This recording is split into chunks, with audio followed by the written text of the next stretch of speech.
Welcome to Human Services Stories, Management, Customer, and Staff Voices. I'm Clinton Lewis, and I'm glad you're here. This show is about the people behind the work, the managers, staff, customers, and communities who care, support, and will help one another move forward. And this episode is called No, It's Not the Principle. If you're in human services, you probably have heard or maybe even said something like, it's not even about the principle, or I'm doing this because it's the right thing, even when the right thing feels a lot more like your own feelings than the actual situation. But when you're working with people, especially in child welfare or family services, you're dealing with real lives, not ideas, not theories, and not movie scenes. Your decisions carry weight, and your actions have real life consequences.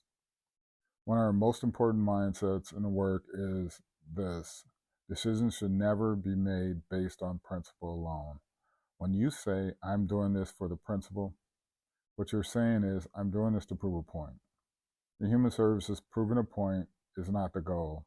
The goal is to keep people safe, support families, and follow the right process.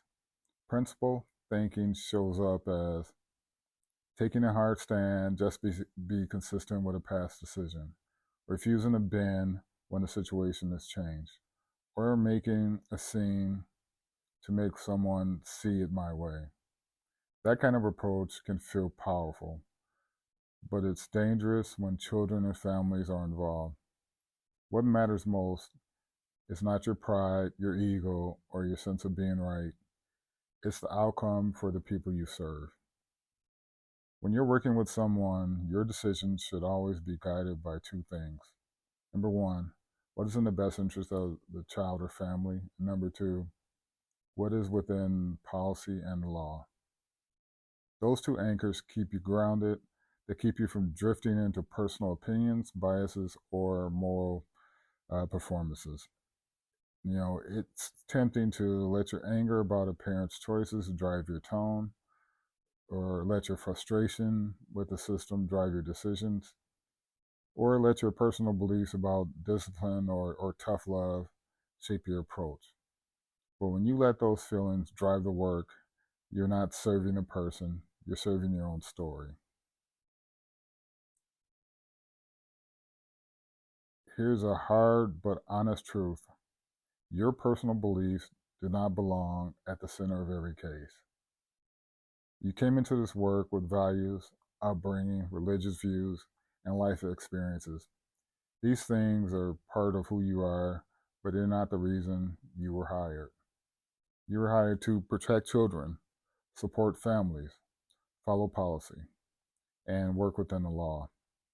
When you take a case, you're not deciding what the person deserves. You're deciding what is the safest, most realistic, and most supportive within the boundaries of your role. That means that you intentionally set aside personal judgment, personal agendas, and personal narratives. And there's something that may sound simple, but it matters deeply. This is not a scene from the movie Friday. You're not on a set. You're not playing a role for a camera. You're sitting in an office, in a home, in a courtroom, or on the phone, helping people who are scared, tired, and confused.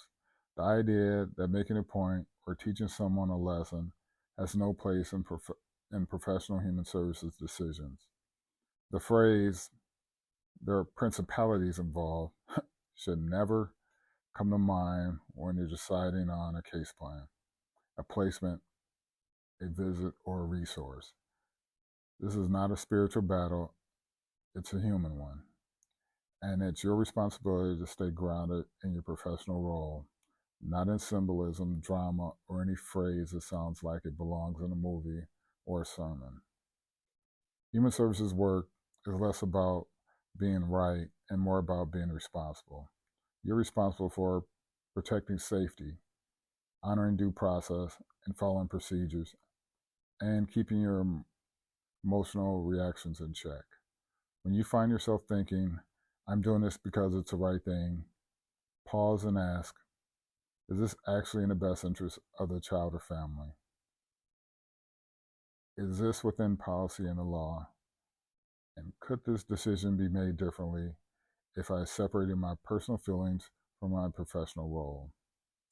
If the answer leans towards making a point, you're not in the right place.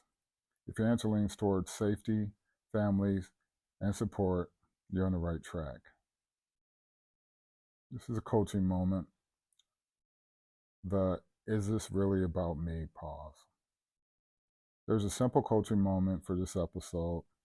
Before you make a decision that feels strong, emotional, judgment heavy, pause and ask yourself, number one, is this decision based on the best interest of the child or family, or is it based on my own need to be right? Number two, is this within policy and the law, or am I stretching the rules to prove something? And number three, if I took my personal beliefs out of the room, would I still make the same choice? Then complete this sentence. No, it's not about the principle. It's about the people, the policy, and the law. Again, no, it's not about the principle. It's about the people, the policy, and the law. Say it to yourself either quietly or in your heart, whether you feel tempted to let the principle, pride, or personal belief lead the way. Well, thank you for listening to Human Services Stories, Management, Customer, and Staff Voices. If you're listening today, remember, no, it's not about the principle. When you're working with people, you're dealing with real lives, and your actions have real consequences. Decisions should be made within the best interest of the child or family at the center, guided by policy, the law, and your professional responsibility, not by your personal beliefs, you need to be right, or your inner movie script. Remember, you got this.